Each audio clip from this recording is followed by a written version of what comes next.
Okay, let's dive into a book that's, both massively influential and, well, pretty controversial. I'm talking about Robert Kiyosaki's Rich Dad, Poor Dad. This thing has sold tens of millions of copies, all promising to unlock the secrets of the rich. But the big question is, does it actually work? So today, we're going to try and separate the hype from the reality. And first off, you just gotta appreciate the sheer scale of this thing. I mean, it came out way back in 1997, and it's still a bestseller. We're talking over 40 million copies sold. That's just staggering. So it really makes you wonder, right? What is it about this book? What's the secret sauce that keeps people buying it year after year? But here's where it gets interesting. Get this. Despite all that crazy popularity, the analysis we're looking at gives it a final score of just 3.5 out of 5 stars. Kind of weird, right? A book that's a global phenomenon but doesn't even get 4 stars? That's a puzzle I want to solve. To figure that out, we really have to crack open the book and see what's going on inside. All right, so let's start with what made this book such a hit to begin with. And really, it all boils down to a very simple but really powerful story.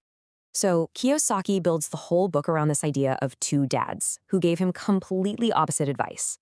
On one hand, you have his poor dad, that's his real dad, a super educated guy, good government job, but always broke. And then on the other hand, you have his rich dad. This was his best friend's father, who didn't have much formal schooling, but ended up becoming a super successful investor.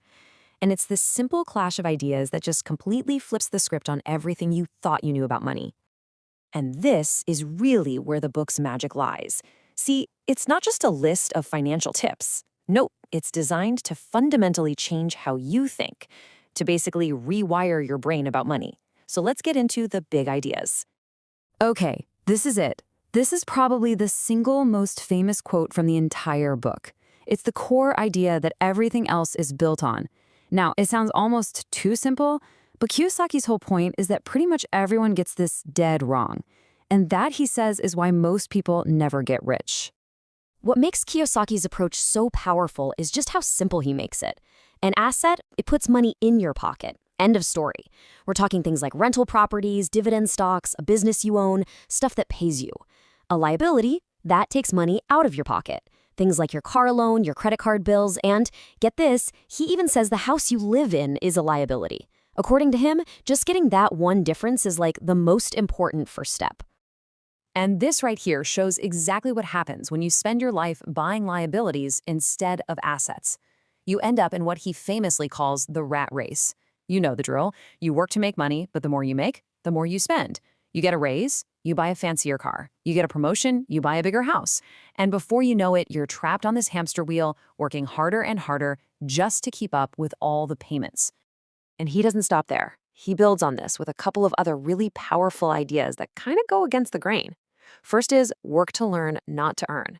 The idea is that early in your career, you should pick jobs for the skills they teach you, like sales or marketing, not just for the paycheck. Then there's mind your own business.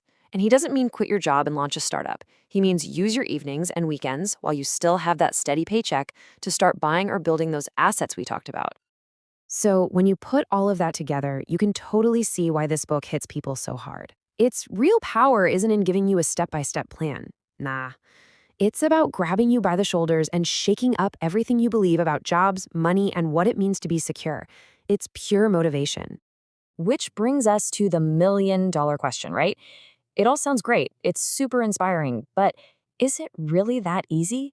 Can you just, decide to buy assets and suddenly you're wealthy? Well, this is where the hype smacks right into a much, much more complicated reality. Yeah, because for all its motivational firepower, the book has some major holes that critics love to point out. And that brings us to our critical reality check. Okay, so here's the rundown of the big complaints. For starters, the advice is super vague. It's all what to do, but almost zero how to actually do it. Then there's the facts that a lot of the stories in the book are, well, questionable. People also point out that it makes really complex things, like real estate investing, sound way too easy, and it pretty much glosses over the huge risks involved. And to top it all off, the author himself has faced a lot of scrutiny over his own business dealings. And here's probably the biggest bombshell of them all. That whole rich dad character, there's a huge debate about whether he was even a real person. Kiyosaki has kind of admitted that Rich Dad is more of an idea, a composite of different people designed to teach a lesson. And for a lot of people, that's a deal breaker.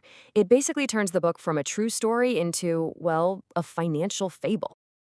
Okay, so we've got the good, the powerful mindset shift, and we've got the bad, the vague advice and questionable stories. So let's pull it all together. What's the final verdict? And maybe the most important question, who should actually read this thing? And this breakdown of the rating really tells the whole story. Look at this. For readability and motivation, a perfect 5 out of 5. It's super easy to read and it gets you fired up. But for practical, step-by-step advice, it gets a measly 2 out of 5. And that just nails it, doesn't it? It's a fantastic book for the why, but it's pretty terrible when it comes to the how. So, when it comes right down to it, the verdict is pretty clear. You've got to see Rich Dad Poor Dad for what it is, a book about mindset. It is not a financial instruction manual. Its real job is to blow up your old ideas about money, not to give you a detailed blueprint for how to invest. So, who is this book actually for?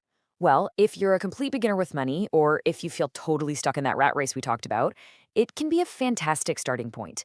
It's that spark you might need. But, and this is a big but, if you're already past that and you're looking for specific proven strategies for investing, yeah, you're going to want to skip this one and pick up a more practical guide. So at the end of the day, the real question isn't just, is this a good book? The better question is, for you, is a major shift in your thinking, a total mindset reset, the very first step you need to take on your own path to financial freedom?